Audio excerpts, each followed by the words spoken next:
Hello, everybody, and welcome to Goopy's Battle Bowl. It's a huge day today. I wasn't sure if I was going to make a video on Overwatch 2 or if I was going to make a video on Valorant.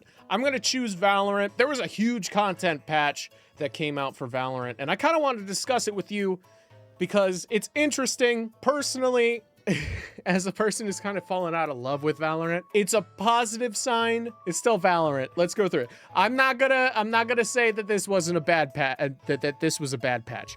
This was a good patch. I love Valorant. I've started TAC FPSs with Valorant. I did play CS Source at a certain point, but I didn't play the TAC FPS part of it. Valorant introduced me to that. So for anybody on here that watches me for my CS content that I've only exclusively done up until this point, this is the reason why I'm covering this. I get a lot of enjoyment out of Valorant. Unfortunately, it's very nostalgic for me as my first TAC shooter, though I was a CS Source A&D beforehand. So listen, the better Valorant does, the better CS does. That's just how it is. The more competition CS has, the better the game will be. So that's how I'm taking it, okay? Let's get going here. Hello and welcome to season 2026, everyone. Kenny here. We've got a ton of stuff to share with you today, so let's just jump right into it. All right, so this is a TLDR. We're just gonna move past that. So they added the ability for replays on custom Swift play and standard matches. Party leaders can opt into a custom game being recorded in the custom lobby settings. If you come from CS or Overwatch, this seems insane. This seems absolutely insane. So, I mean, they still don't have pro games in the replays. So I hope that they, patch this out soon and fix that issue, because it is becoming just such a huge issue for Valorant to just keep up with the promises that they made in like 2025. No, 2020, sorry, not 2025. But yeah, okay, that's good. You're adding stuff to the replay system that should have been there day one, not just of the replay system's launch, but of the game's launch, right? We've had games all over the place that have, come out with replay viewers. It's insane. Hidden MMR updates. So they made a change to the MMR calculations. I'm assuming this is because there's a ton of content creators and stuff that will jump into like alt accounts or whatever, try to do a like Keo. Keo makes all those agents to immortal things, and then he'll get trapped for a while in like Diamond Elo, but he's playing with like immortals, so it doesn't make sense at all. So I guess this is kind of like, it's supposed to help clarify that so that happens less. I don't know if it's going to work, but I do know that at the very least, it is a step in the right direction, because that MMR system is definitely buggy entirely. You can have like a plat account face off against immortals, and it's like, why that shouldn't happen? Why would that happen? Why would you have somebody on the lower end of the skill, like the skill ladder there, the rank ladder, face off against one of the higher end? It doesn't make any sense. So I'm glad they're changing that. MFA for EU? Huh? Oh, multi-factor authentication. Starting in 12.01, accounts detected for sharing in EU and all Ascendant Plus players must enable Riot Mobile multi-factor authentication. It's not like a huge feature right now in NA. Just like it's saying here, any accounts detected for sharing in EU get forced to hook up a phone number to it. I think that's similar to what they're doing in North America.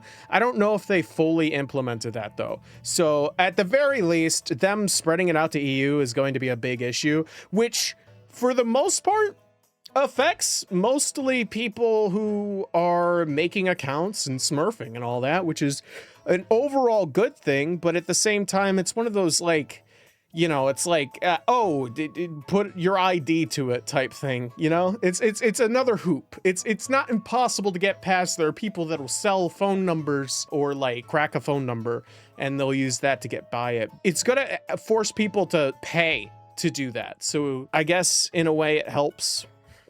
I don't know. I'm not fully sold on this multi-factor authentication because everything has an MMR. It's kind of needed. There needs to be a queue that you can jump into that doesn't have MMR attached to it. Maybe this new one won't. I doubt it though. From there, we go to agent updates. The agent scene, as I know it, and I've barely paid attention to be quite honest, the agent scene has been kind of stagnant. There hasn't really been a broken agent in a while. The last one was Tejo, but they nerfed him. So now we're kind of in like what we were in like 2023 into 2024 when we finally nerfed Chamber. We're like, it's balanced, but it's kind of boring. So they're kind of touching up on some of the stuff. One of the people that's kind of been hurting recently is Breach. So they decided to essentially give him a faster projectile speed for the flashpoint, so it pops faster. And then the fault line increases in width. I think the fault line change is going to be much, much stronger than the projectile speed change. I think both are decent, but small buffs to Breach. We don't want him necessarily being meta in all maps, so it's good that they're kind of taking a cautious approach to it. They've been doing all right in agent balancing, to be quite fair. Brimstone has just a quality of life thing, as you can kind of tell. These lines for the map kind of look a little blurry. They essentially get rid of a lot of that, the opacity on that, and they just like clear things up so you know where the wall meets a box or something like that. It's easier to smoke off. Harbor has been absolutely floundering. Even in his new state, they swapped out his kit so that instead of having like 4 smokes, which was his original one, you had the cove, you had the 2 cascades, and you had the wall as the rechargeable. The wall was the rechargeable. They switched it out so the cove's the rechargeable. The wall is a separate purchased ability. There is no more cascades. There's a blind and a slow mix kind of utility, but he only has 3 pieces of utility, which is extremely low and not really indicative of what you would want a controller player to be. Controller players have always had more utility, but that's just partially because in comparison to like CS, Valorant doesn't give everybody the ability to purchase a smoke each round. Your class kind of dictates what type of utility that you have.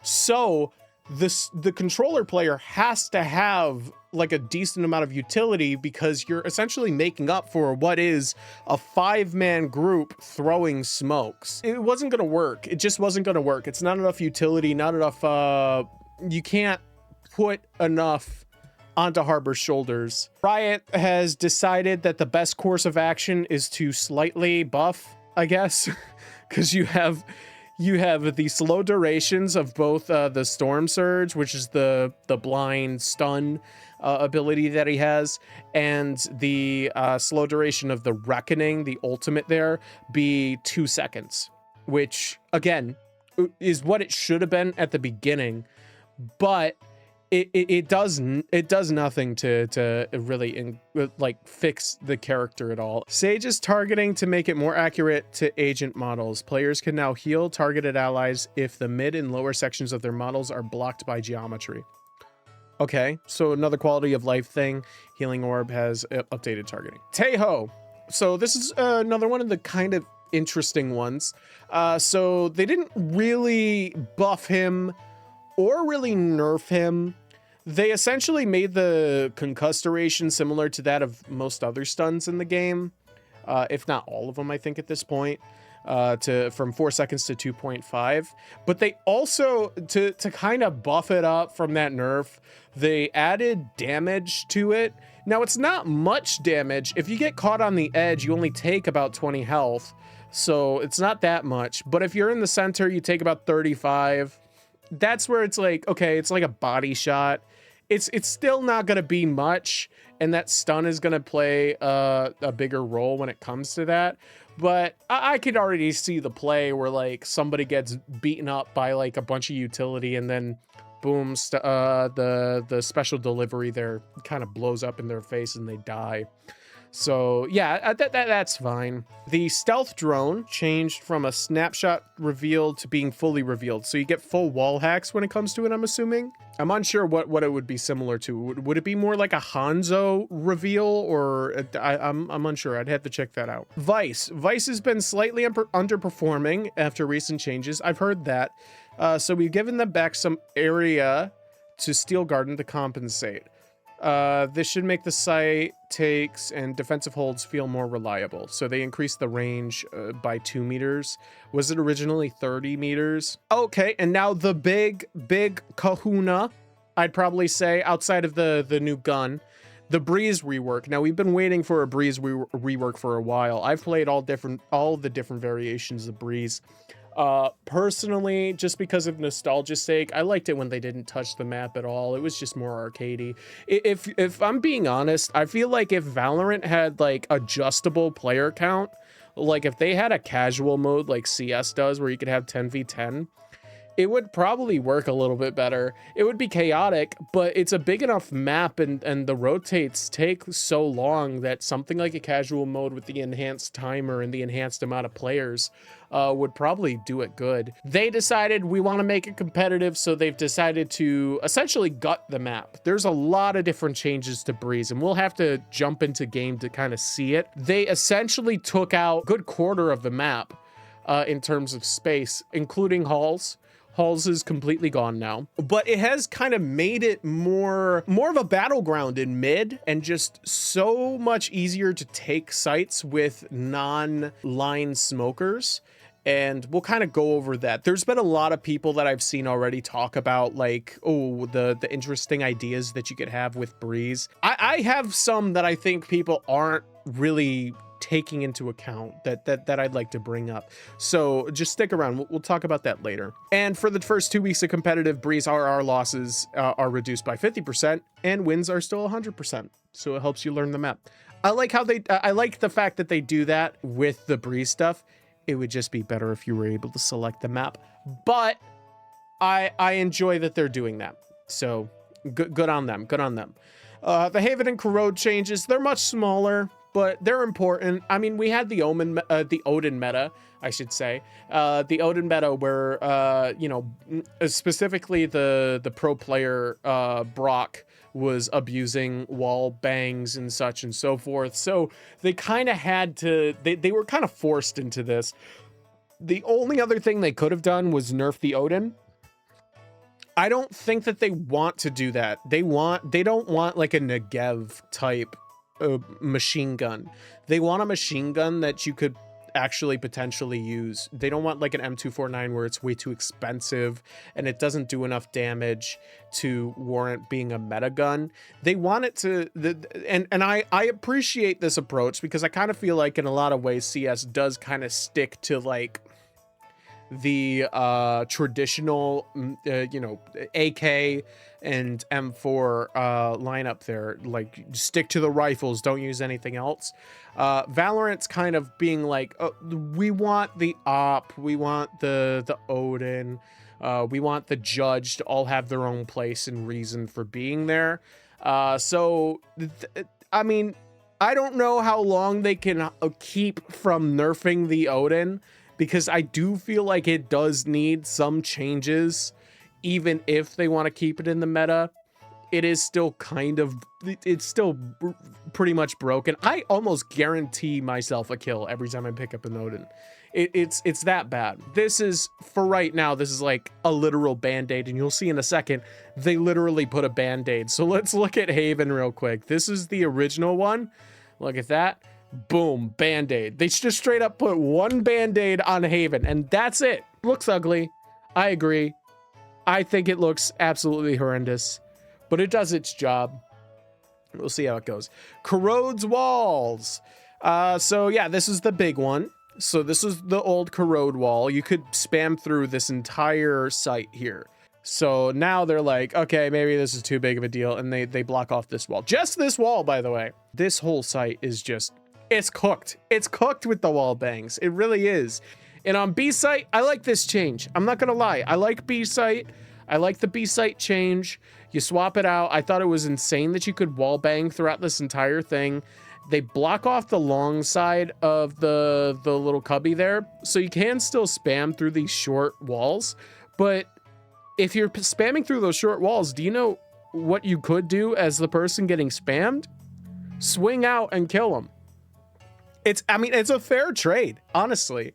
And of course, with Breeze coming back in altered form, It is in the competitive and deathmatch queues now, and Sunset is out of the competitive and deathmatch queues.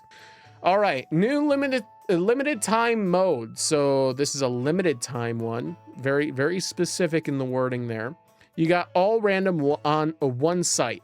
So I'm gonna say something. I know a lot of people are excited about this mode. I'm not too excited about it. It screams to me like they wanted to make their own version of a retake game mode from CS, but it's 5v5. Everything's 5v5. The reason why this game is so like riddled with people being like, it's too competitive, can we have a casual game mode, is because everything is 5v5, man. Everything. We got 5v5 team deathmatch. What is it? 5v5 competitive, 5v5 unrated, 5v5 swift play, 5v5 snowball fight, 5v5 escalation, 5v5 replication, 5v5 spike rush. Why can't we just have a mode that's like 3v3 for once, right? Something that's a little bit more intimate, that allows you to have like, because the only way that a lot of people can play this game casually is if they come in with 4 other friends. You ever notice that? I was just watching Ryan Higa, who doesn't play this game much. He still plays it quite on occasion, but he doesn't play it too much. And the reason why is because every time you see Ryan Higa on Valorant, you ever notice something?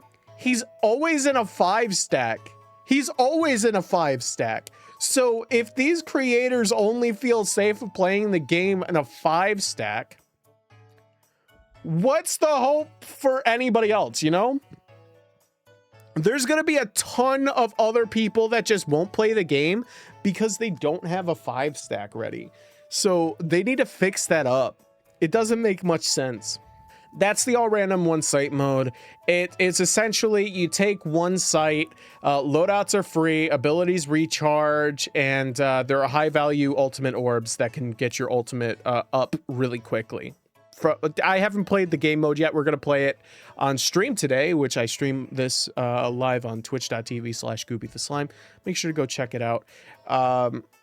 But yeah, you get a random agent every round, no duplicates per team. All agents are available regardless of ownership, which it's so stupid. It's so stupid. Even Overwatch knows now that you can't just sell off your characters. Like Marvel Rivals launched. Have you seen anybody talk about the fact that every single hero in Marvel Rivals is free? The only game that hides away gameplay stuff from you right away is Valorant and Paladins, the dead game. Maybe like League of Legends. I think League of Legends does that too.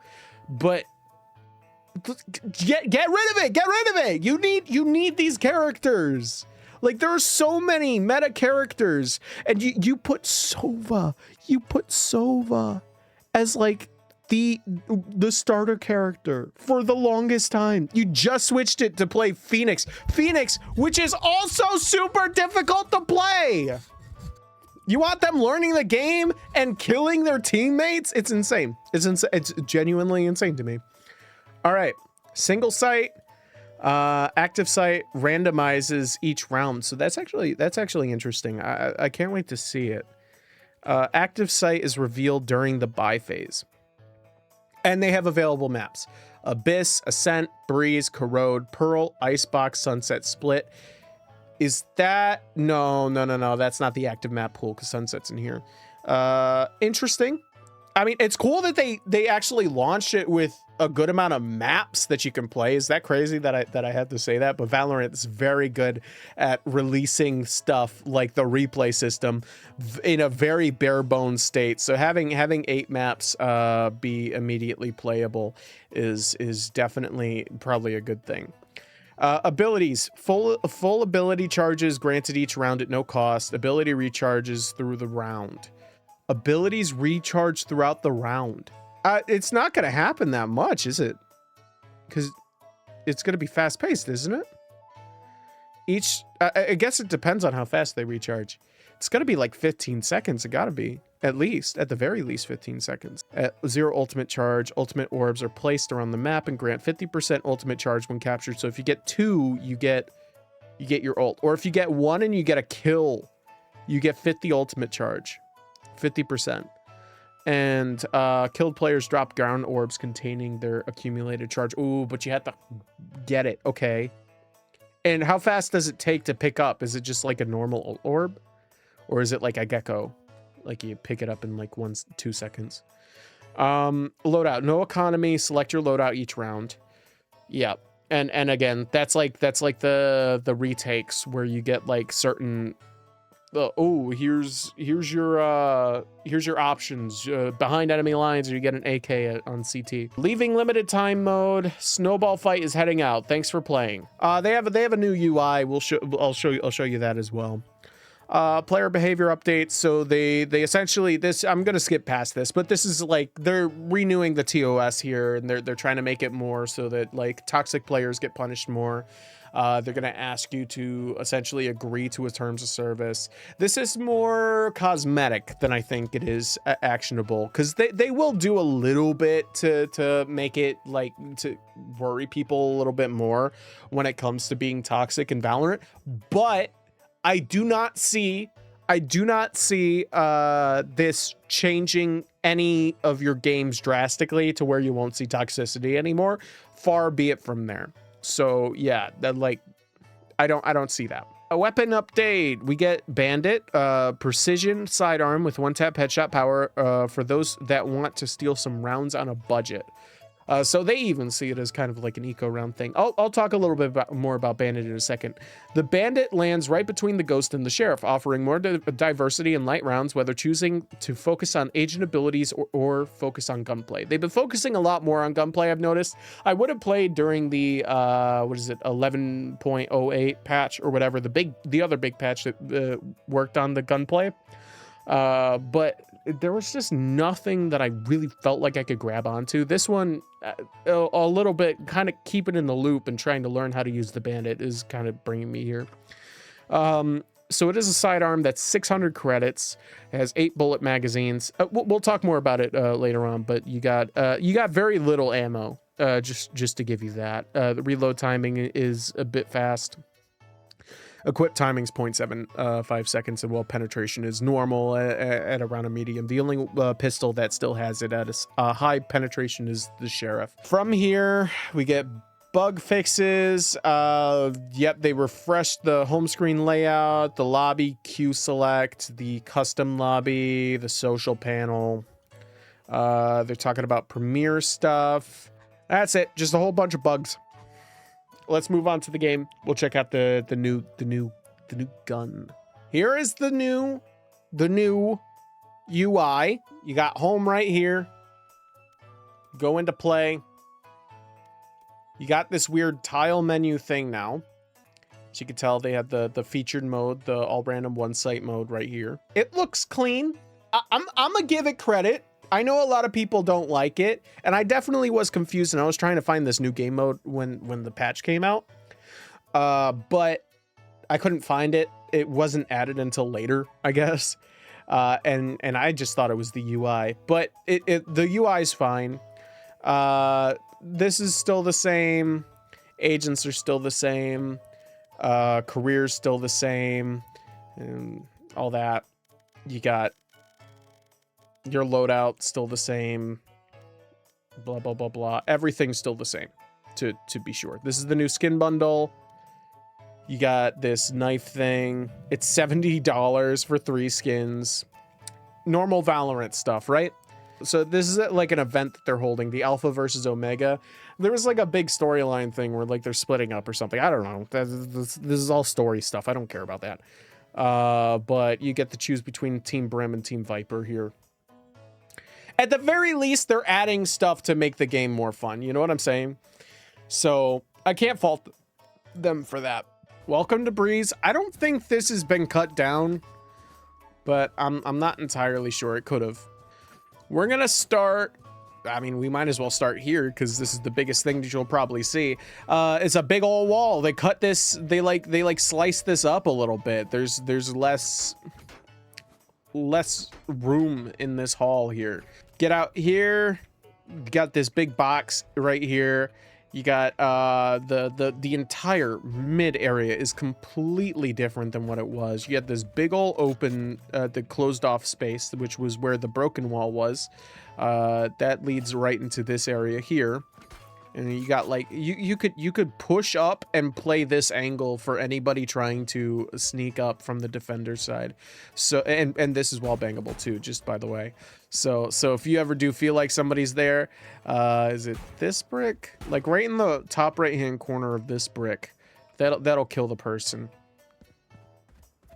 So good to know. Wall bang spot that you should know right there. They shrunk this area by quite a bit. All right, so that was our mid. Let's move on from here. Let's go to the hall. Let's go to the hall. So yes, hall is gone. Hall is dead. It's not there anymore.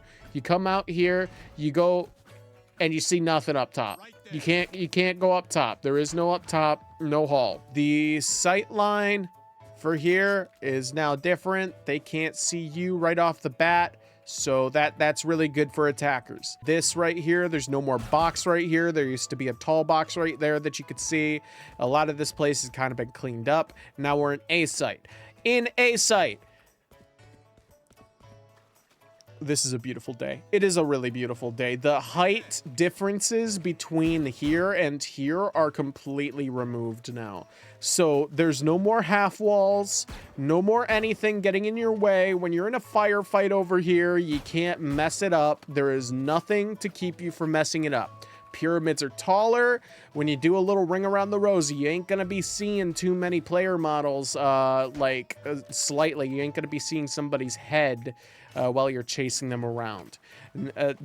I think it's a really good quality of life change. I actually want to see something real quick. Remember how, you know, as like a chamber player, you could like get on top of this pyramid and take a cheeky fight from a different angle. You can't really do that now. I wonder if you could if you... This would all be bi-phase, by the way. No, you just can't at all.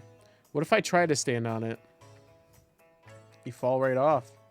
You can't, you just can't stand on the pyramids anymore.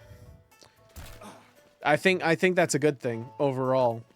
A lot of the verticality is gone. As you can tell, the ramp stairs for the hall here are just gone. They're just gone.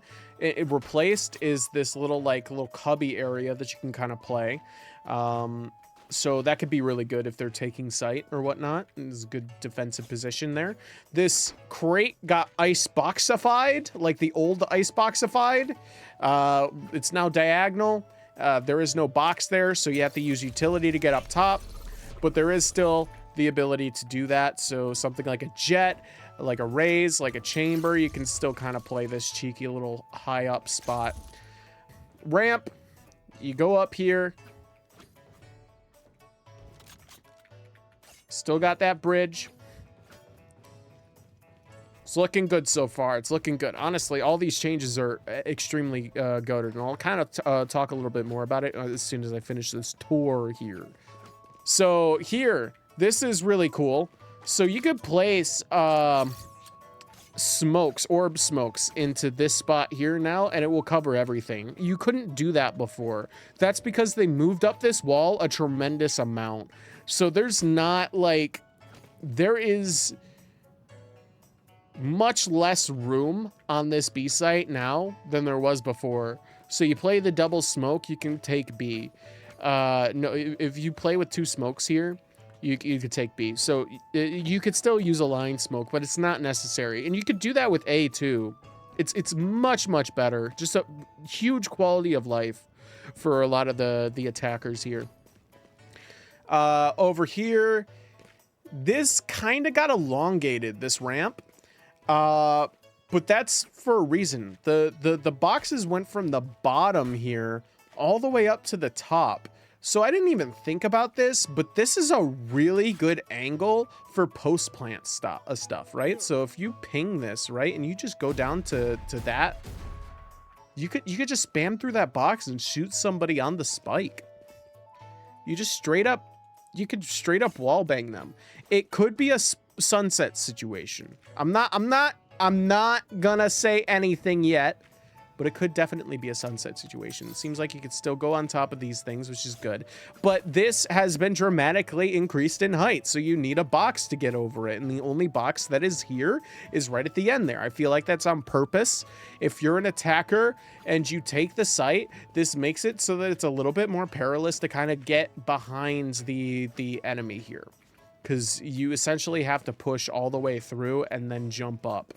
As for the defenders, this is now more attacker sided. They only have the box on this side so that you can get over the half wall. So that is very, I mean, again, a lot of good things on this, this map change here. I'm being dead serious. I think they really cooked with this one. For somebody who loved Breeze even before, but that's just because I like the op and I like long angles. This is keeping the spirit of that while also giving it a brand new identity as well. So that's really good. Let's move on to here. Window. Window, you might notice, is a little different. This side here is completely closed off. There is no way to access window from T-spawn. You have to go through this part of T-spawn that's connected to middle. And the beach is completely gutted. There is no side. There is no side here. Other little things, other little quirks. The door over by ramp is gone. Just the door that you could switch open. There is no switch here. The door does not open anymore. There is no operable door. So that is a good thing. I mean, it's a mostly defensive sided thing anyway. Why would you ever have the door closed at this point? You know what I'm saying? So yeah, that's important. That was a good change. Over here, you can't get on this thing unless you have abilities. If you get on top, I mean, it's not the greatest thing to do. Maybe if you're like a jet or something, like you can kind of get away with it. And then here, there's no more spot that you can kind of hide on top of. There was that like little ledge that was over on this wall here that you could kind of stand on. That's gone now. You have in its place 2 double door areas. You could straight up hold here. You can hold the inside of the doorway. It's not just one doorway. I think the original one, the doorway is like kind of in the middle here. Like it would be right here. And then that was where the ledge was, but now this has been pushed forward a little bit, and that became these doors, and then you have these doors right here. So it's kind of cool. I want to see how that works. A lot of this stuff, I'm just interested to see if it because it all looks good when I'm walking through it, but it doesn't. I'm unsure if that's going to carry out in game. New gun. I've been teasing you enough. This new gun is just, it's OP. It's so OP. The damage numbers are right on the right there. You got 0 to 10 meters. You deal 152 damage to the head. 0 to 10 meters. So guaranteed, even with full armor, you could kill somebody one shot in the head with the bandit. At 10 to 30 meters, just to give you an idea of how far 10 to 30 meters is, this is 17, this is 24. I'm at the back of the site, and that's the entrance. I could be right here. They could have light armor. Boom, dead. They're gone. They're dead. So that is an insta-kill from 10 to 30 meters. That's the fall off for that. And then 30 to 50 meters, it does 112. Which, at that point, you can only kill armored targets. But that, just a reminder, that is where 50 meters is all the way at the back there.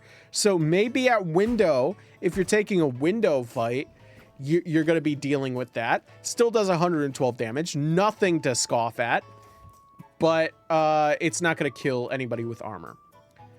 You got the ghost here now. These are the stats for the ghost. These are the stats for the bandit. you might notice something. First off, the bandit, if we just turn off infinite ammo real quick. 8 bullets. 8 bullets. That's about how much 8 bullets fires as.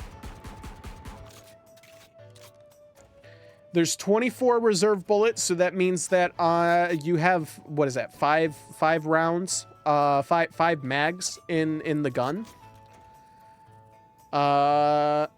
So that is a small amount of bullets that you could put in the gun, whereas you have 13.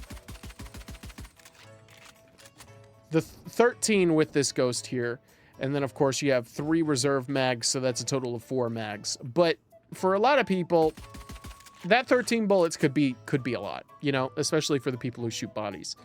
So there is kind of like a preference thing between these two. Another thing, you would think that the ghost would have better accuracy. You would think that because of the silencer, but it actually doesn't, and it has worse accuracy. So this has an first shot accuracy of 0.3. However, you switch over to the bandit, it goes down to 0.275. So it shoots its first shot more accurately. Not quite the most accurate pistol that goes to the sheriff. The sheriff is 0.25, but it is extremely accurate for what it is. So the accuracy, nothing to scoff at. It is really good when it comes to that. The reload speed is the same as the ghost, so this is the reload speed for the ghost. That's 1.5 seconds. This one's also 1.5 seconds. Once again, very similar to the ghost in that regard. It also has a 0.75 equip speed and a 5.74 run speed. So it is faster than if you were to hold a deagle. This goes 5.4. This one goes 5.74. Yeah, 5.74. The fire rate is 5.1 rounds per second. So that actually goes to the ghost because that's 6.75. So you can shoot this faster. Yeah, that's about it. It's obviously not silenced. So if you deal with a lot of smokes or something, and you don't want to show tracers, the ghost is the way to go. Will not kill the ghost. It will not kill the sheriff. It will not kill any of those guns. It definitely won't even, it doesn't fill the same niche that the shorty does or the right click that the classic gives you. I wouldn't even say that it's necessarily a great pick for pistol round. However, there is one gun on this list that I think is extremely hampered from the bandit coming out. And I think based on the fact that I brought up every other gun, but I haven't mentioned this one, you probably know what it is, and it's already been having a rough time. I was talking on stream with one of my friends there, and he's right. Like, the frenzy hasn't been used very much at all recently, like by anybody. Nobody's using the frenzy. But the reason why they're not using the frenzy is because they kind of treated the frenzy like it was like this crazy strong thing, but it wasn't. Any of the nerfs that Valorant did when it came to run and gun, when it came to things like the stinger nerfs, that didn't affect the things that they really wanted it to affect that much. Both the run and gun and the stinger spray pattern nerfs were specifically to kill off the stinger. The stinger's fine. The stinger's good. But the frenzy is not. And that's the problem. I think by introducing a new pistol that is much stronger than the frenzy and has much more spam potential when it comes to close range engagements is going to kill the frenzy. I don't think that the frenzy is going to be useful at all anymore. Like, before, you could make an argument that the choice was between the frenzy and the ghost, and you always chose the ghost, right? Before that, before all the nerfs and stuff, genuinely, you could put it out there, even though more people are using the ghost, that it was more of a preference thing, because you could kind of control the frenzy. You could potentially do well with the frenzy, but the frenzy sucks now. The Bandit's much better at the job that the Frenzy is. If we look at the model, by the way, of the Bandit, you notice something? That looks like one of the dualies. That looks like one of the 2 dualies in CS. And also kind of gives vibes to like a P250. A pretty traditional gun in CS that is used. A pretty traditional gun in CS that is used as an alternative to the main pistol that does more damage but has less ammo. And with the stats of a Tech 9, outside of the running gun, you don't get running gun with this gun. But think about it. The Tech 9, you hit somebody in the head with the Tech 9 at close range, boom, even with full armor, they're dead. This is similar to that. It's not exactly a Tech 9. There obviously is no spray when it comes to this game, but it is similar. It is similar to that of the Tech 9 or the 5.7, where you have that deadly potential at close range, even off of pistol rounds. They have full guns, you don't. So that's what I think this gun is good for. I think it's really good for the ecos. I think it's really good to kind of turn the tide. You're going to be seeing it's not going to make too much of a difference in your game, okay? It's not going to make too much of a difference in your average Joe Schmo game. This is going to be a fun gun to play with for a few weeks, and then people are going to be like, it's going to be a niche thing. It's going to be more of a niche thing. But in pro play, do you know what the pros are going to be doing with this thing? Buying this every eco round and using it to kind of spray a little bit more than they would with a sheriff. Anyway, I like it. I like it. Oh, some of the stuff that I think would really be cool. A lot of the changes here don't really change, even though they shrink the map a lot. It doesn't really change the width of the map, you might notice, right? Like, it still takes you a while to rotate from A to B. So the big rotate problem is still a thing. You're still gonna want a Yoru. You're still gonna want people that can travel long distances fast. Maybe even use an Astra for controller rather than Omen, because it's a lot easier to smoke across the map with Astra. But the beautiful thing about it is, I've heard a lot of people say that that's going to kill the map. There is just a lot more utility in mid now. And I think the biggest change that we don't really see right now is this door. Look at this door.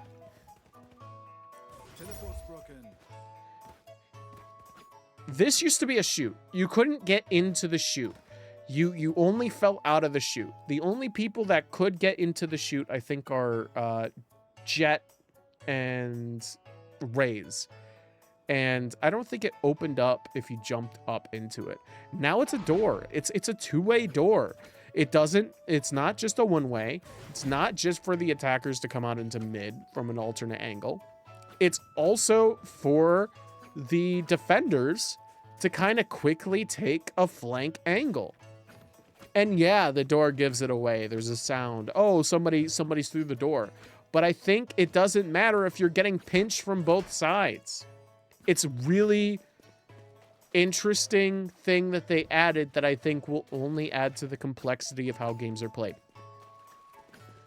That's the long and short of it. I think this map has definitely seen a huge overhaul, and I have a lot of hope for it. Other things, it had like this little weird metal thing sticking out of it. It's going to be less awkward to take fights from here. That's good. I like it. I like it. So that is all the changes from the patches that we've seen. Join me for the next video where we will be checking out the brand new game mode, and we'll see how that goes. Hopefully it's some chaotic fun and I don't rage. All right. Thank you. Thank you. Thank you. Subscribe to the Goopy Battle Bowl YouTube channel. I'll see you guys next time.